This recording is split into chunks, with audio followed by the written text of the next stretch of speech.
Hi guys, আসসালামু আলাইকুম। সবাই কেমন আছেন? আলহামদুলিল্লাহ, আমিও ভালো আছি।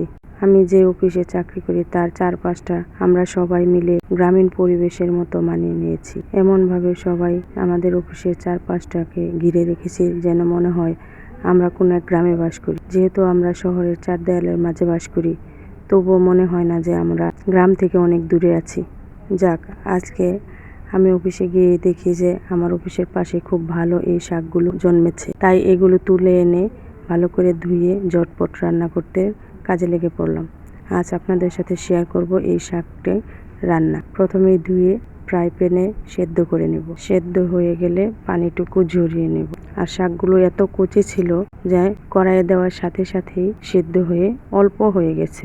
শাকগুলো যখন সেদ্ধ হয়ে অল্প হয়ে যাবে তখন দিয়ে দিব লবণ দিয়ে নাড়াচাড়া করে সেদ্ধ করে নেব।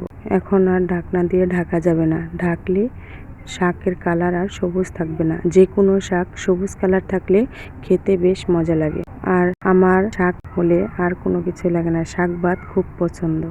গরম গরম এক প্লেট ভাত অনায়াসেই খাওয়া যায় এরকম সবুজ সবুজ শাক হলে। এখন প্যানে দিয়ে দিব সরিষার তেল গরম হয়ে আসলে ডুবো তেলে কয়েকটা শুকনা মরিচ ভেজে নেব শাক দিয়ে খাওয়ার জন্য।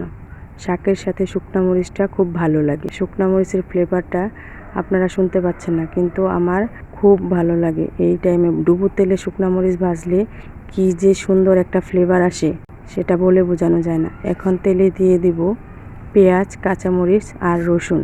পেঁয়াজ, রসুন, কাঁচামরিচগুলো ভালো করে নেড়ে চেড়ে ভেজে নেব, নিচেরগুলো জানি পুড়ে না যায়।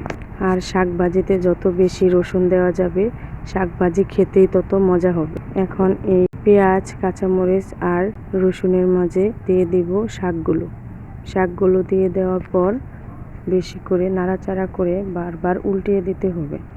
আর তেলগুলো, রসুন, পেঁয়াজগুলো শাকের ভিতরে জানি ঢুকে, এইভাবে সম্পূর্ণ শাকে জানি ভালো করে মিশে যায়। পেঁয়াজ, রসুন, কাঁচামরিচ আর তেল শাকের সাথে মিলেমিশে একাকার হয়ে গেলে শাক ভাজি কমপ্লিট। মাশাআল্লাহ, শাক ভাজিগুলো অনেক সবুজ কালার হয়েছিল।